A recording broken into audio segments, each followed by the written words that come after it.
Happy Tuesday. It's the Prop Queen Pod. It's the NBA Cup tonight. We're going to be on for the next, probably like 40 minutes or so, a little bit shorter of a pod today. You would be surprised. I could not get an NBA guest. I tried to ask every NBA handicapper I knew to come on and cap the NBA Cup. They're all busy. Half of them are going to the Cup. The other half had a million shows to do. And everyone's busy today, so you're just going to have to rely on me and my NBA Cup picks, and we could go through props.cash for any of the questions that you guys might have. And, of course, I'd love to hear what you guys want to bet tonight in the NBA Cup. I've got about 6 to 8 plays that stood out to me. Troy Perlowitz is going to join the show from NHL.com. He's going to join the show at 5:10 p.m. Eastern time. I had to tweet that out. We're going to talk NHL as well. I haven't dove into college basketball yet. I haven't dove into really getting much college basketball action on the show yet. I feel like people start to tune into college basketball as we get closer to conference play.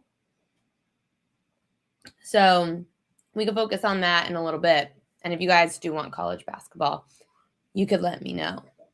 We're going to recap what happened in week 15 of the NFL. We'll recap a little bit of last night. Last night, guys, Russell Douglas. He went over again. And it was funny. I was looking at my Pickett Sports replay where on Pickett, it went through. If you belong to Pickett Sports, and again, you could use promo code PropQueen to sign up. When you belong to Pickett Sports, you literally will get this like Pickett replay where it will show you all of the all the bets that you made this year, kind of like your Spotify Wrapped. It's similar where Pickett went through mine. And I don't know if I think we did it on the show, where I went through some of the players that I bet on the most, the players that made me the most money, the players that made me the least money, the most obscure players, and that is Russell Douglas. Pickett said that Russell Douglas is someone who's made me money that they can't believe I've bet on, and I'm in like the 0.0004% or something, or 0.002% of people that have ever bet on Russell Douglas in a sports book. So pretty crazy. But he went over 4.5 total tackles with 5 yesterday. Also, everyone was fading Tua Tagovailoa last night. And even though the Miami Dolphins looked absolutely atrocious and couldn't get a drive going until the end of the game, Tua still went over all of his props last night. He went over completions. He went over pass attempts on the last throw. And he went over his passing yards. So Tua went over. Pat Freiermuth also continued to go over in home primetime games in Pittsburgh. He went over his very low. I had 14.5. It went to 17.5. He ended up with 45 receiving yards last night. The kickers did not do so well yesterday. But Freiermuth, thank you. There was some good anytime touchdown calls in the chat, though. I know some people mentioned Darren Waller in the chat. I know some people mentioned Juwan Johnson in the chat. So those were some really good plays in the chat last night, too. John Ewing gave us a little bit of an update over at BetMGM. This is pretty interesting. Preseason odds to make the NFL playoffs. Chiefs minus 400 don't make it. Bengals minus 170 don't make it. Commies minus 140 don't make it. Patrick Mahomes, Burrow, or Jaden Daniels, they will all be out. We all kind of saw it coming. Jaden Daniels, everyone was on the Washington Commanders this year thinking that after such a great year last season, Jaden Daniels would bounce back with more experience under his belt. It didn't happen. Yes, sorry, Anthony, you're right. Tua did go from, it was actually 27.5 that yesterday morning when I got to I have the bet slip. You could see it on my Pickett account. I have over 27.5 for Tua, and it went over on the last throw of the game. So luckily, see, that's good. That's why we don't bet bad numbers. That's why I didn't end up putting a Prize Picks lineup in yesterday. Prize Picks had 29.5, and I was like, hell to the F and no. They also didn't have Russell Douglas, so I was very mad. You got Brunson tonight. Oh, baby. Yeah. So anyway, John Ewing. NFL teams getting 50+% of bets have gone 45% against the spread this year. So have you been fading the public? Have we hit propaganda? That's why we got to do propaganda.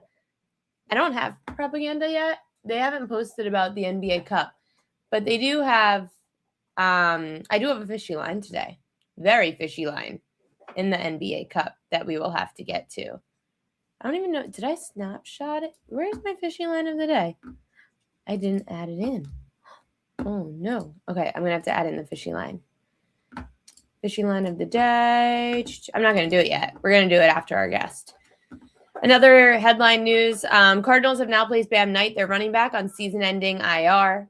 Rest in peace, not to Bam Knight, but to his receiving yard props. They were very profitable for a lot of the year. Miami quarterback situation. They have Zach Wilson and Quinn Ewers in the back, as backups. And by the head coach of the Miami Dolphins, Mike McDaniel, was asked today if he's considering replacing his quarterback, and he said everything's on the table. Keep that in mind when you're handicapping the game this week. Let me just see the updated line over at FanDuel. I'm curious too. I took a snapshot, so let me see if the line moved at all. Miami Dolphins are getting 2.5 against the Cincinnati Bengals, to which the Bengals said that they are going to finish the year with their quarterback, Joe Burrow, despite being eliminated. The opening line on that game, damn it wasn't up on Sunday, I guess, when I snapshotted the lines. That stinks. I could go to Odds Logic, and I can see what Odds Logic says it opened at. You go to oddslogic.com/propqueen, and you can sign up for Odds Logic. It's great. It's a great tool. Odds Logic screen. Let's see. Kelly in Vegas gave this to me. Maybe later. NFL. I'll share the screen right now so you guys can see what the Odds Logic screen looks like. It's pretty helpful. Share screen. Hi, Joe Della.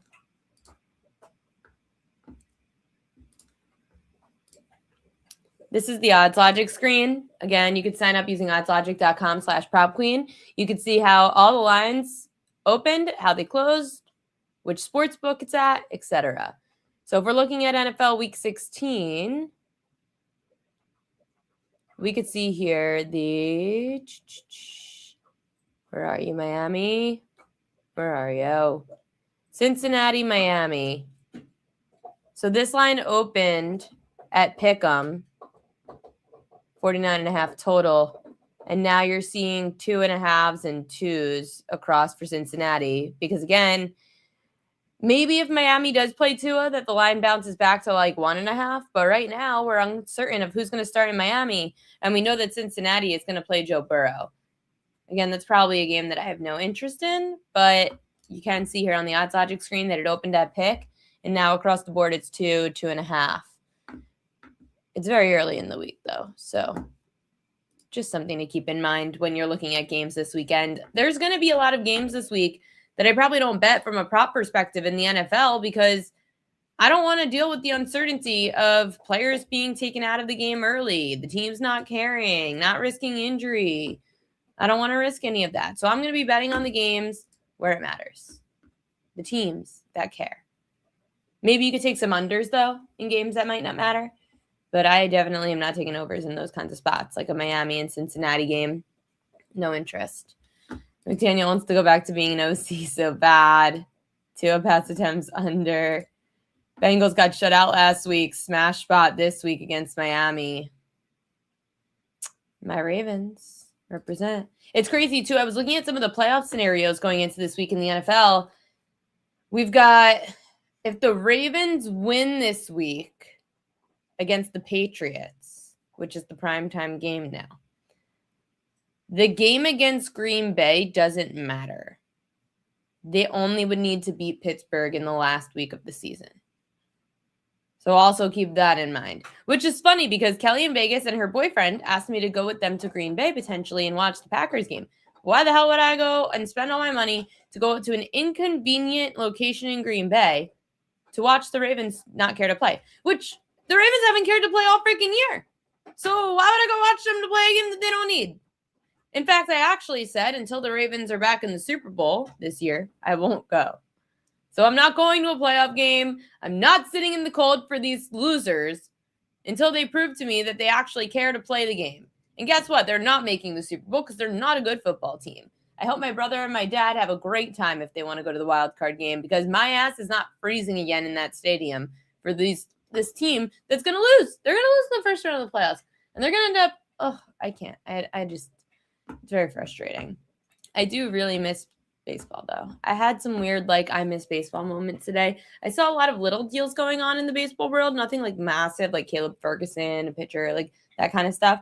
But yeah, Joseph Rodriguez, I agree with you. They're not doing anything this year. Who do I like in the college football playoff? I don't really do college football, but we'll bring somebody on next week.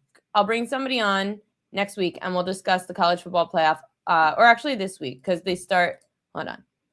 Our first game of the college football playoff is, where are we? What day is the college football first round? Is Friday.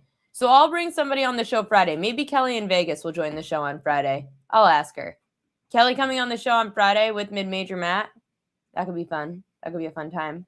We'll talk a lot of college football on Friday, getting you ready for the college football playoff. I think that could be good. Could do Thursday also.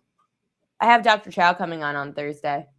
I'll see. I'm going to bring on some college football guests Thursday and Friday. How about that? Right now, we've got to talk hockey. We've got two things on the slate tonight. NBA Cup and the NHL. And you all know that I suck at the NHL. I know nothing except for what this guy coming up next tells me what to do. So let's bring him on from NHL.com, Troy Perlowitz. Hi, Troy. Nice to see you. How you doing? I'm great. How are you? I'm great. It's a big 10-game slate in the NHL tonight, so I'm always feeling good when that happens. I know. I was looking at the card yesterday when I was going to text you and say, hey, you want to come on? Because I was like, okay, we've got one NBA game tonight. Obviously no football except one bowl game tonight. And then there's this massive hockey slate. Before we dive into the slate, there was some breaking news today around the NHL, and some news could have a lot of implications on the futures market, Troy. Starting with Edmonton, the changes to the Oilers, landing Tristan Jarry. Is this something that is going to have a massive impact? So I know a lot of Oiler fans are looking at Tristan Jarry and saying this is kind of like Stuart Skinner. This is the exact same goaltender. He just played in the Eastern Conference, and we're replacing pretty much similar goaltenders. If you look at the peripheral numbers, I would agree with that. The thing about Tristan Jarry, and he gives what Edmonton really needs, is that he's really good against high quality chances from the opposition. So when teams get shots from very close into the net, Tristan Jarry is a very good goaltender. He's a top 10 goaltender in save percentage from high danger chances. Stuart Skinner was near the bottom of the league in that category. So that's a huge upgrade for the Oilers. They don't give up a ton of high quality chances, but the ones they did, you really need your goaltender to, make a save or two when that happens. And Tristan Jarry does that, where Stuart Skinner, we've seen him be really, Dr. Jekyll, Mr. Hyde. He could be really good. He could be really bad. He's very inconsistent.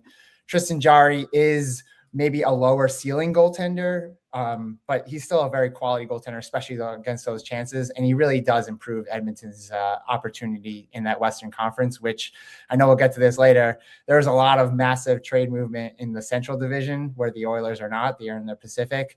It's going to be a really tight Western Conference, and the Oilers are going to need all the edges they can get. They're finally starting to get healthy, which is really good for them. But yeah, they're going to need quality goaltending going into the heavy slate of their part of their year.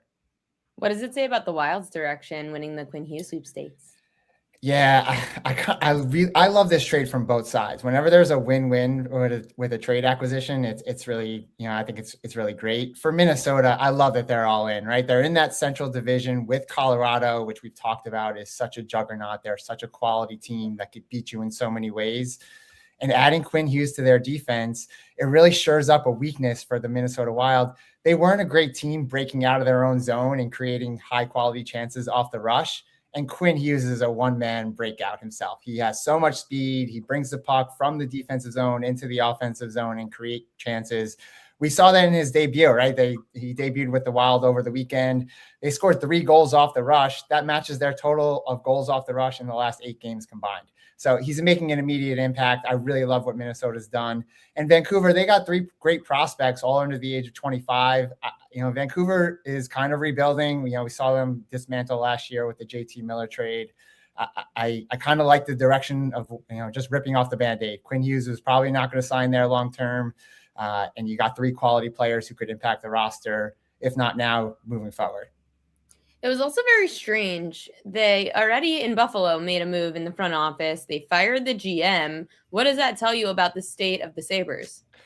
The Sabres have been inconsistent for maybe the past 14 years. They have the longest playoff drought streak in North America. If the Jets didn't exist, no one would be talking about the Buffalo Sabres playoff drought. They're just incredibly inconsistent. They're on their first 3-game winning streak of the entire season, and they make a change of general manager. That probably tells you all you need to know. It's funny. We did a breakdown of Buffalo today on NHL.com/edge. You can go check that article out. They have some really strong underlying numbers. My favorite stat from that, which is maybe might only interest me, they've hit the post. They led the league in hitting the post last year, and they're second this year in hitting the post. That's there's a funny adage in hockey. If 1 inch the other way and you're scoring goals, and the inch the other way, you're probably painting bridges, which is to say that the post is really it's like hitting the rim in basketball almost. I just think Buffalo is, when they're on and they're healthy, they have Tage Thompson, Josh Norris, Josh Stone. They have a couple of elite scorers. Tage Thompson is someone that is going to be in the Olympics for Team USA come February, and a lot of people probably don't know his name. He's 6'6". He shoots the puck so hard. He's really a fun player to watch, and Buffalo could really build around him. At this GM change, it might signal that they're going for it this year. That the Eastern Conference is just, there's so much parity. There's 6 points separating the first wild card team and the last place in the conference. Any team can really win it and go for it. And Buffalo right now, the 3-game winning streak might not be much, but it sure tells you that they have plenty of talent to make a stance and do some really good things in the Eastern Conference. Well, we've got a lot of talent on the ice tonight and a lot of players that you're going to be keeping a close eye on, starting with JJ Peterka, over 2.5 shots on goal, even money here. What kind of shot volume do you expect from him tonight? Yeah, JJ Peterka, who ironically came from Buffalo this offseason and joined the Utah Mammoth. He had 8 shots on goal in his last game, a career high. He has 13 shots on goal in his last 3 games. That's a great trend. He's playing a Boston Bruins team, which is probably will probably end the year towards the end of the conference. They give up a ton of shots on goal. Peterka is very familiar with the opponent from his time in Buffalo. They used to be division rivals. So that value to me looks pretty spicy. Peterka has also been promoted to the first line, so he's going to get a ton of ice time up there. He plays on the first power play unit for Utah also, which is a really high scoring team. So that value looks nice to me. I'd grab Peterka for his shot prop. Speaking of also a lot of shot volume, what role does Columbus's defensive coverage allow for high volume shots like this? Yeah, Columbus is bottom 3. I see that game between Columbus and Anaheim being what they call a high event game, meaning lots of scoring chances, lots of opportunities for shots on goal, and lots of goals. Cutter Gauthier for the Anaheim Ducks. We saw him yesterday score a goal at MSG. He's top 3 he's top 10 in goals, and he's top 3 in shots on goal and shot attempts this year for the Ducks. He's an elite shooter. He doesn't need a lot of room to get shots on goal. And Columbus will, if they allow it, if they play their game that like I'm used to, they're going to give up a lot of shots. And Gauthier should be another player who's been promoted to the first line too. He's playing with Leo Carlsson tonight for Anaheim. He's a player. Carlson's a great setup man. He's a great playmaker, and I see Gauthier getting a ton of shots on net tonight. Notice I did not address his last name because I knew it was something hockey fancy that I was not going to be able to pronounce. So go with the over 3.5 shots on goal. I love the name Cutter, though. It's like Cutter Crawford in the Boston Red Sox. Yeah. Dmitry Voronkov, he's going anytime goal scorer for him against Anaheim. How come he's going to get the shots on goal nonetheless, be able to score? Yeah, Anaheim played last night in MSG, kind of a tough schedule to turn around after getting an emotional win yesterday. We saw Chris Kreider and Jacob Trouba of old Rangers join, who joined Anaheim recently, go back to MSG, and they got an emotional win. I could see a little bit of a letdown from Anaheim defensively, which is a team that's not that great defensively to begin with. And Dmitry Voronkov is a huge, massive human being. He parks his butt right in front of the net. I love players like that. They score goals and shoot from right in front of the net. So Voronkov has some great value. He's another player promoted to the first line recently, playing with great line mates, seeing a lot of ice time. I could see him definitely scoring the goals tonight. He has 3 goals in his last 5 games. He looks like he's a player who's heating up, and that's great value for him. I think he was plus 225 for anytime goal scorer. That's great value when you can get it. I know the chat was asking about those New York Rangers. We'll get to the game in a second. However, for points, what stands out the most about going up against this Rangers defense? And over for was Zeev Bayam? Bouillon, yeah, Bouillon. That close. was pretty good. Yeah, that was very close. No, so Zeev Bouillon was the in exchange for Quinn Hughes. Vancouver got Zeev Bouillon, who's a highly touted prospect that was drafted by Minnesota. The Rangers have given up goals to defensemen in 3 straight games. They're playing in MSG tonight. We've talked about this before. The Rangers at home is, from a data analyst standpoint, I just don't understand it. They outplay teams. They get more shots to the net. They play really well. And then you look at the scoreboard at the end of it, and they're usually losing, and they're usually giving up a lot of goals. So I can't really explain it. I just have to follow the trends that maybe aren't on the surface level, and maybe looking underneath. I like Vancouver here. I like this spot for them. The Rangers played last night and had a little bit of a letdown where Vancouver's coming in here. Maybe, whenever there's a big trade in the locker room, there's usually extra juice for that team coming in and playing at MSG, the world's most famous arena. Zeev Bouillon, I believe it's his first regular season game at MSG. I could see him definitely getting a point tonight. Well, that was the question that I think J-Main34 asked was, are the Rangers still a fade playing a back-to-back? I just can't. I don't really have a great explanation for it. Again, you look at all the underlying numbers that I know bettors like to look at before making bets. Everything suggests that the Rangers are a better team. They're better. They're outplaying teams on home ice, just like they're outplaying teams on the road. Excuse me, but something's just not clicking. They're not finishing. There's generating a ton of chances, and it's usually shots right to the goalie's chest, shooting wide or missing the net entirely. Yeah, I would fade the Rangers. Again, a second half of a back-to-back is not tired legs to begin with, and Vancouver just got to sit home and watch that game last night. I kind of like the Canucks here in that situation. My agent texted me. He said he wants to come to New York and take me to a Rangers game because he loves hockey. I said, I don't think that sounds like it's good, but okay. I love Rangers games. They're so fun, but not when they suck. And if I don't sing the goal song, I'm going to be upset. Joseph Rodriguez, I'll get to your questions in a second or talk about what you like tonight. But Stuart Skinner, over 24.5 saves against Edmonton. What kind of shot profile does Edmonton usually generate against these opposing goalies? Yeah, Ariel, you know that Edmonton has 2 of the 5 best players in the world in Connor McDavid and Leon Draisaitl. So Edmonton since Thanksgiving has looked like the Edmonton of old that we expected from them at the start of the year, a team that's made the Stanley Cup final 2 straight years. They're top 10 in expected goals. They're top 5 in generating scoring chances. They've been top 5 in generating shot attempts all year. So I expect this to be a spot where Edmonton's going to go against a goaltender that they're very familiar with, right? They've been going against Stuart Skinner in practice probably for the last couple of years. And to see him in a different colored uniform, it will look a little different. But I just see Edmonton getting a ton of shots on net. Pittsburgh will give up a lot of shots. And I think Stuart Skinner is going to he's going to be under siege. And maybe he's a little bit motivated. Maybe he wants to make a lot of chances we'll have a lot of chances to make saves, and maybe he does that. But I definitely like his over for a save prop here. Ben Kindle. Ben Kindle, yeah. I like to give you a little bit of a sharp. Well, my Kindle is spelled Ellie, so Kindle. Sorry, guys in the chat. I literally am so open about the fact I don't know hockey, so bear with me. I know a lot of other sports. Hockey's not one of them. Ben Kindle, under 1.5 shots on goal. How come this matchup is going to limit him? Yeah, Edmonton's a pretty good defensive team, and Ben Kindle is playing on the second line. The Pittsburgh Penguins lost Evgeny Malkin last week he was placed on injured reserve, and Ben Kindle has slid into that second center spot behind Sidney Crosby for the Penguins.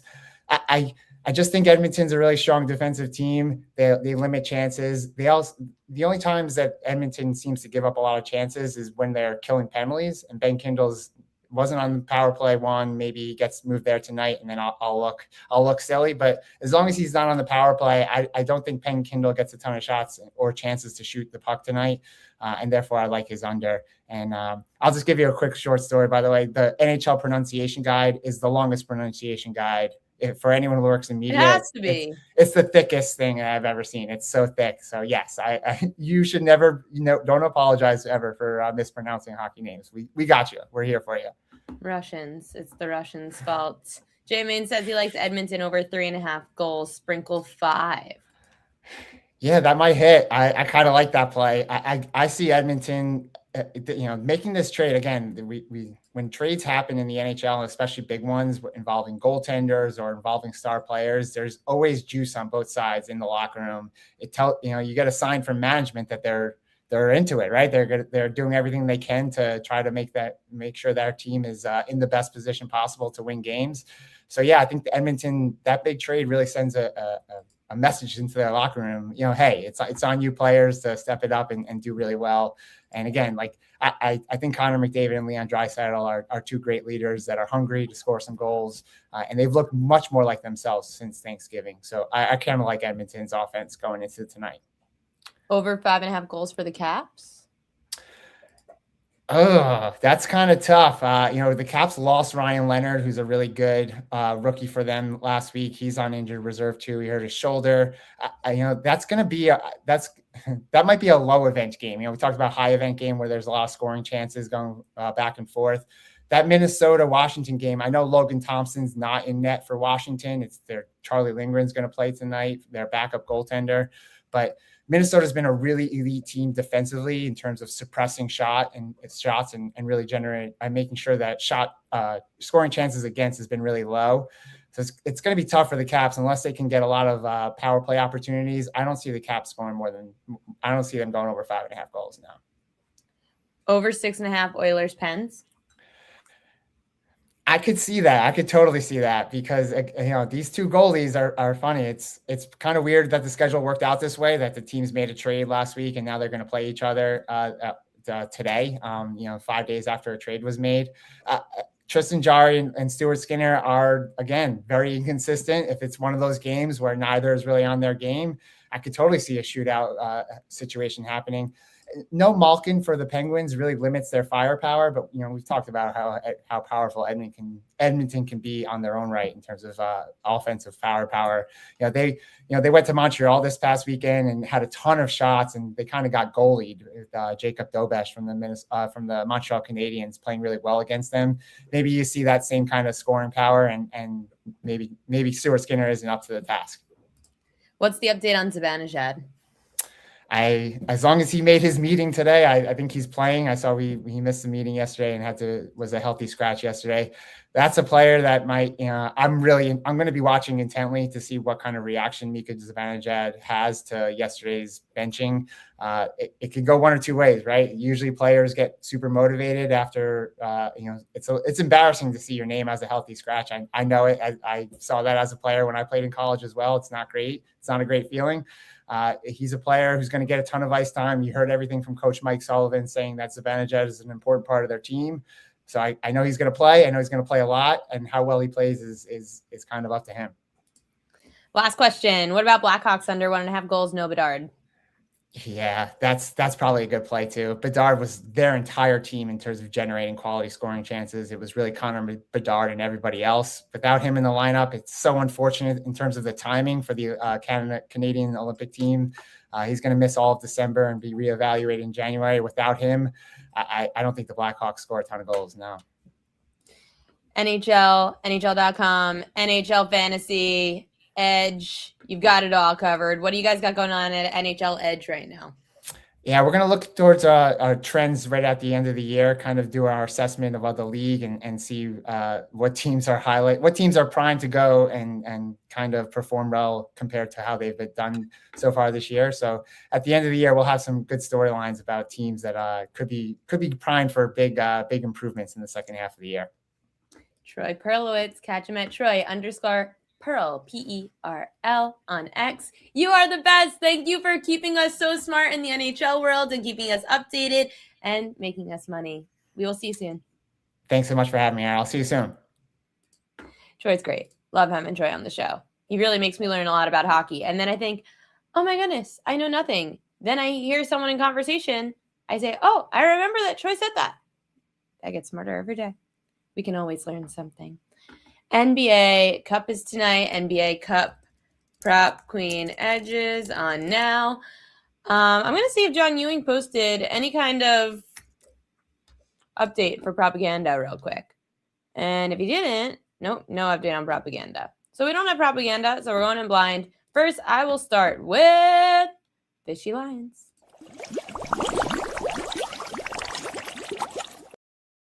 The fishy line of the day is a prop in the NBA.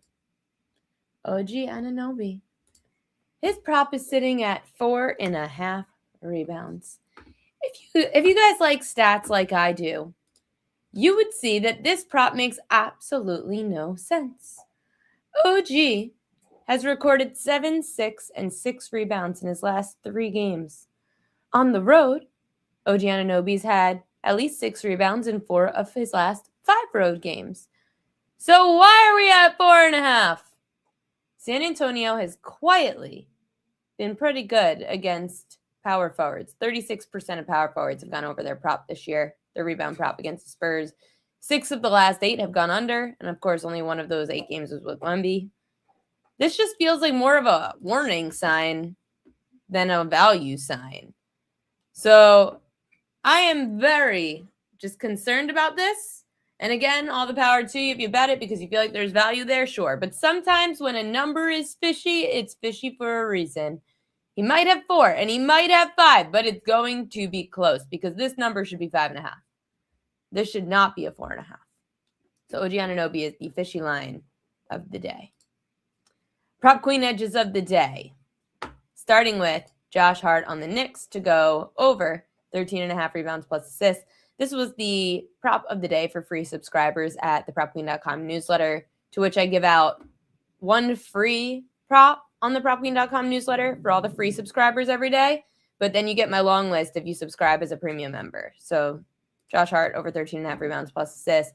When Wemby's on the floor, someone else is going to have to do the dirty work because it's not going to be Cat. Cat's going to be stuck with Wemby. Who takes over? Josh Hart. Last Christmas, when the Knicks gave San Antonio their heart, I'm just kidding. I don't know why I said Anthony Davis here.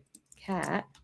Whoops, that was wrong. Last Christmas, when Cat went up against San Antonio, he finished with just 9 rebounds, while Hart cleaned up with 12, finishing the game with 18 rebounds plus assists.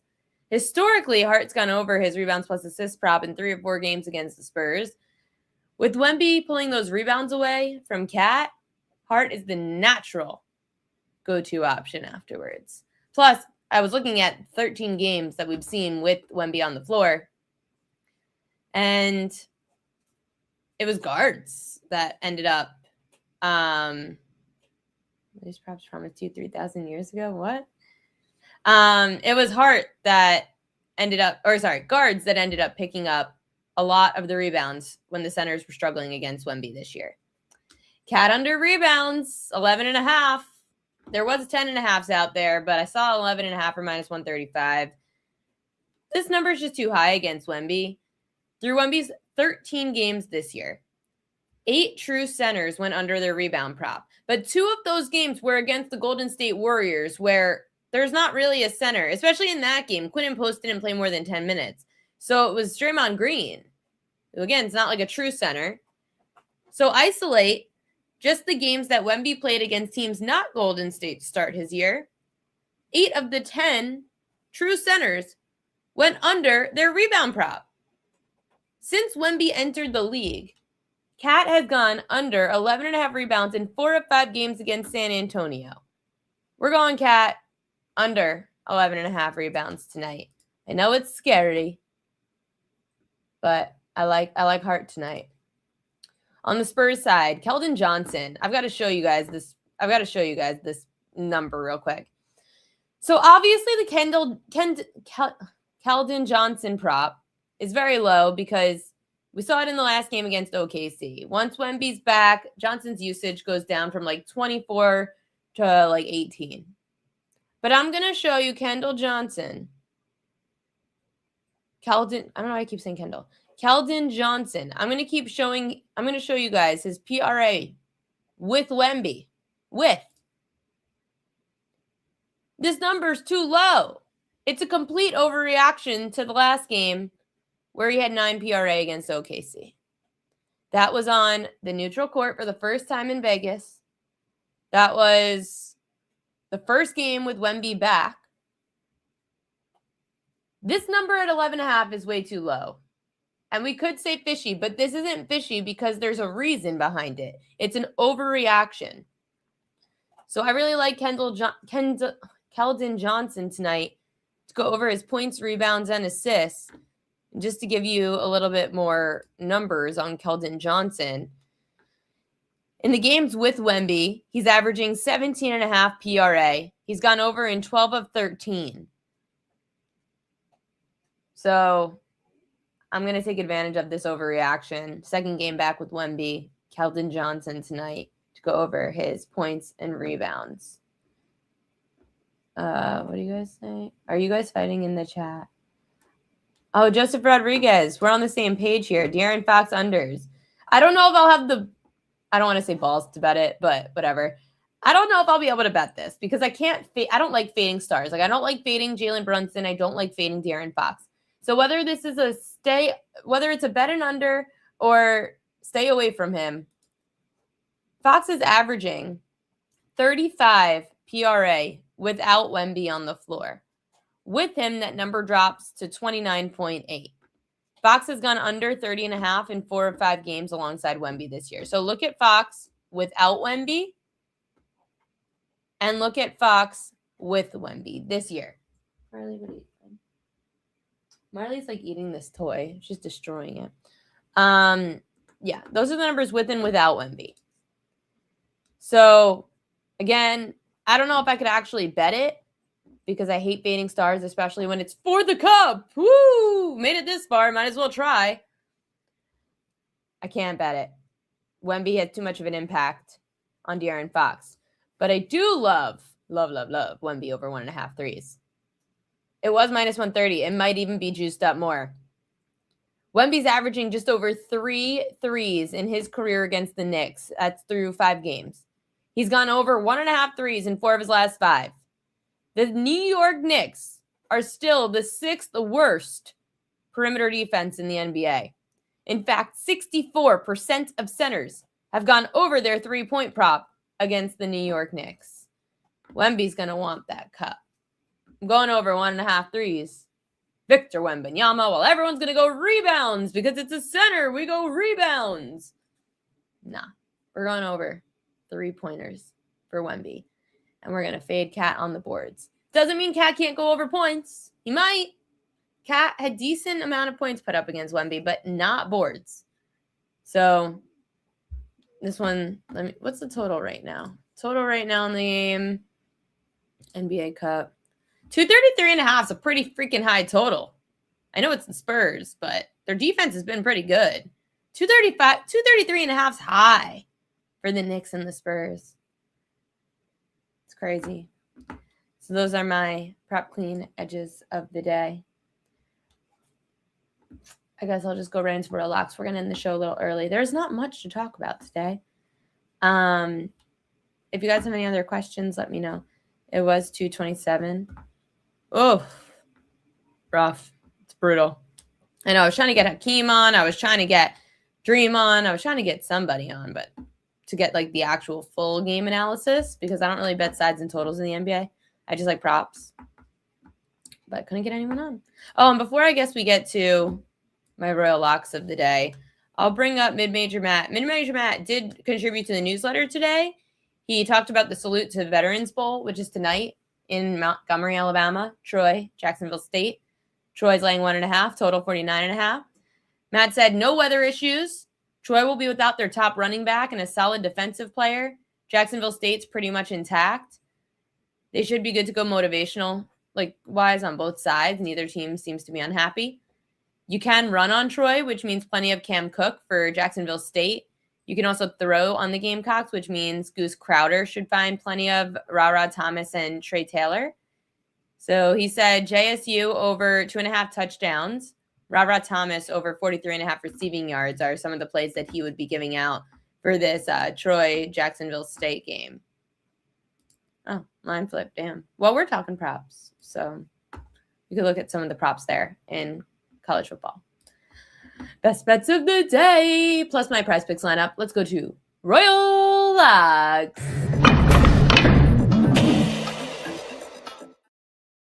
Royal Locks of the day. Going Karl Anthony Towns under 11.5 rebounds tonight. He's got to face Wemby, and through Wemby's 13 games this year, 8 true centers went under their prop. And let's exclude again the Golden State Warriors, who were 2 of the games that Wemby went up against, and that's Draymond Green. It wasn't Quinn and Post, so we're not going to include that game. Let's just go 8 of the 10 true centers to face Wemby went under their props on the boards. Cat also went under 11.5 rebounds in 4 of his 5 games against San Antonio since Wemby came into the league. So we're going under 11.5 rebounds for Cat. Josh Hart over 13.5 rebounds plus assists. If someone like Cat isn't going to be getting the rebounds, who is? Josh Hart is going to. Last Christmas against San Antonio, when it was Cat against Wemby, we ended up with Josh Hart getting 12 boards, finishing with 18 rebounds plus assists. Hart's gone over this prop in 3 of 4 against the Spurs. So we're going to go Josh Hart taking over for Cat on the boards tonight and dishing the ball out a bit. Keldon Johnson over 11.5 points, rebounds, and assists. Oh, sorry. I didn't like... sorry, Josh Hart's not a best bet. That was my free bet. Sorry. Cat under rebounds. Keldon Johnson over 11.5 PRA. Again, I think this is an overreaction. I know that he only had 9 the last game that Wemby came in, but that was the first game in Vegas. Wemby, first game back. He's averaging 17.5 PRA even with Wemby on the floor. He's gone over this in 12 of 13 games. That includes some games against some top defenses. So I'm going to go Keldon Johnson over 11.5 PRA. And then lastly, Wemby over 1.5 threes. He's averaging just over 3 made threes in 3 career games against the Knicks. He's gone over this in 1.5 threes. He's gone over in 4 of 5 games overall. 4 of his last 5 games overall. New York's allowing 64% of centers to go over their 3-point prop this season. They're still a bottom 10 perimeter defense, the Knicks. So we're going Wemby over 1.5 made threes. I hope you guys make some money tonight. Sorry to end the show a little bit early, but there's not a lot in the NBA. There's a lot in the NHL, but Troy did like a full 20 minutes on it for you guys. We've got college football, the 1 game. So we covered college football, NHL, NBA. The only thing we didn't cover was college hoops. Sorry. But you can follow Chris Thurston, CT Bets, over on X. He does college hoops betting. Kelly in Vegas, she also bets college hoops. So go follow those guys. Those are my besties, and I trust them with everything in college hoops. Good luck to everybody. Remember, subscribe to the YouTube page if you can at Prep Queen Media. Would really appreciate all the subscribers that we could get over on the YouTube page. Really trying to grow that thing. Props.cash. You want to see graphs like this? Promo code Prep Queen. You can see props like this. Get the trends. All you need to know using promo code Prep Queen. 50% off your first month. And then, of course, if you want to join Prize Picks, you get some free money if you use promo code Prep Queen as well. If you would like to tell my Prize Picks lineup, which, I meant to show it to you. I totally forgot to show it to you. Here's the Prize Picks lineup. Cat, less than 11 rebounds. Keldon Johnson, more than his PRA. And Victor Wembanyama, more than 1.5 threes. $100 pays you $500. I wish it was a bigger payout. We only had 1 game tonight. So, and I've decreased my bet size on Prize Picks because I'm running out of money on there. But we hit big. Like, we've made money on Prize Picks. We have. I've just been pulling out the money when I win. So, yeah. Anyway, $100 to make you $500. 1 game slate on the NBA slate tonight. Then we've got some more games tomorrow. Preview some NFL. Very excited. Week 16 already of the NFL. It flew. Subscribe to the newsletter. Subscribe to the YouTube page. Peace out, everybody. Good luck.